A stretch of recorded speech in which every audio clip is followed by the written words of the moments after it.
Pastor, uma coisa que eu vejo assim bastante interessante e importante, inclusive o senhor citou aí, que é a questão da teontologia, né? Às vezes a gente atropela, a gente dá importância para outras matérias, coloca outras matérias ou alguma outra matéria acima da teontologia. Inclusive, eu já fiz isso. Então, aqui eu já assumo, né? Mas, de fato, a gente vai aprofundando e é inevitável chegar a essa conclusão de que a teontologia é a matéria mais importante. Até mesmo porque muitas heresias disseminadas hoje, se você for fazer a teologia reversa, a engenharia reversa dessas heresias, o senhor vai ver que elas começam por decorrência de um erro teontológico, né? Então, a teontologia, aí ela é, sim, essa matéria de extrema importância, né? E em algum momento da vida do senhor, aí seja na vida adulta, seja mais jovem, aí não sei qual é a idade do senhor, mas em algum momento o senhor já defendeu com unhas e dentes a trindade aos moldes da trindade contemporânea? Que boa pergunta. Olha, eu, eu sempre fui um trinitariano por confissão, sem saber o que é trindade. Eu acredito que talvez a maioria dos cristãos são trinitarianos por confissão. A igreja em que frequenta é trinitariana, logo sou trinitariano.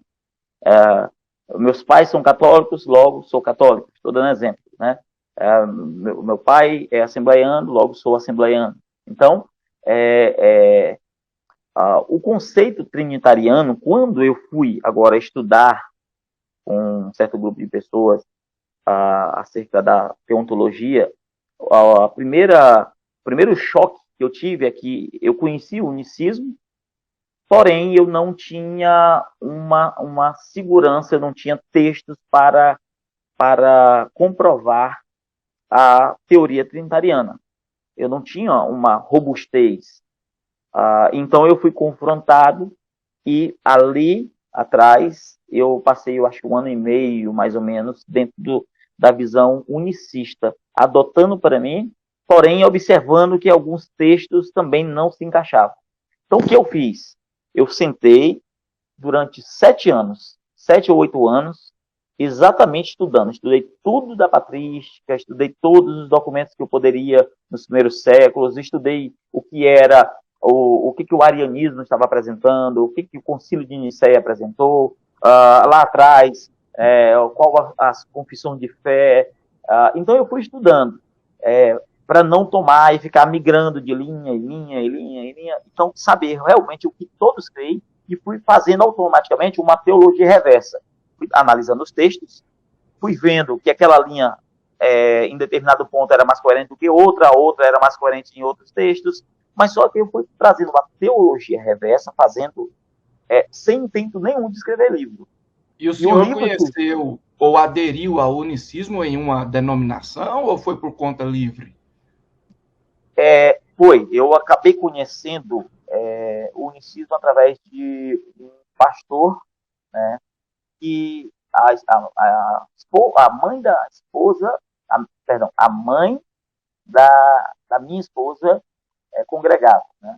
Então a primeira forma foi através dali. Porém, aquilo não fez muito sentido na época.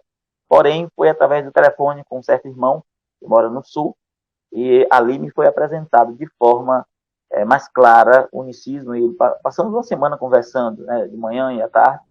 Então ali fixamos. E ali, a partir dali, das primeiras conversas, eu fui para o vídeo no YouTube, olhava para um lado e para o outro, né, conversei com muitos da congregação da Igreja Unida no Brasil, Tabernáculo da Fé, tinha um outro povo também que eu conversei muito, e todos eram unânimes. Tem um pastor que eu esqueci o nome dele, um moreno, que eu não sei, uma igreja independente, mas não lembro o nome, também conversei muito com ele na época, e foi através disso. Mas aí eu fui estudando,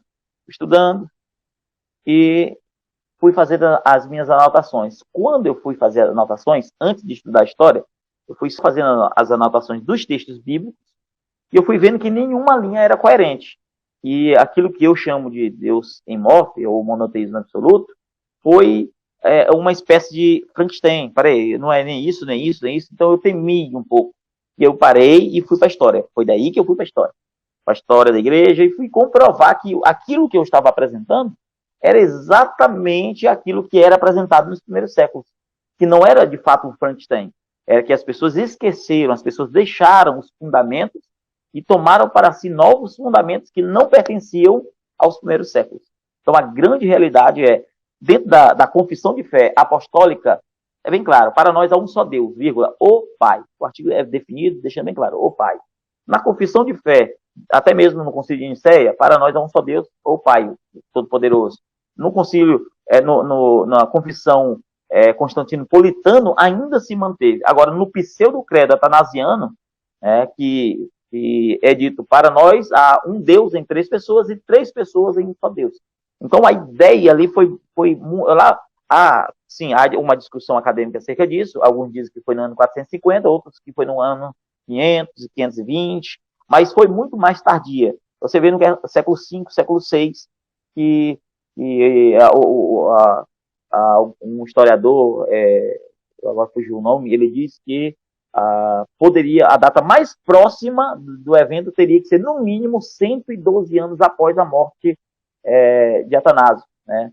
Então, é um pseudo-credo que as pessoas atribuem a Atanásio, uma vez que ele não soma, não contribui e, inclusive, o credo tem muito trecho, tem muita ramificação da teologia augustiniana.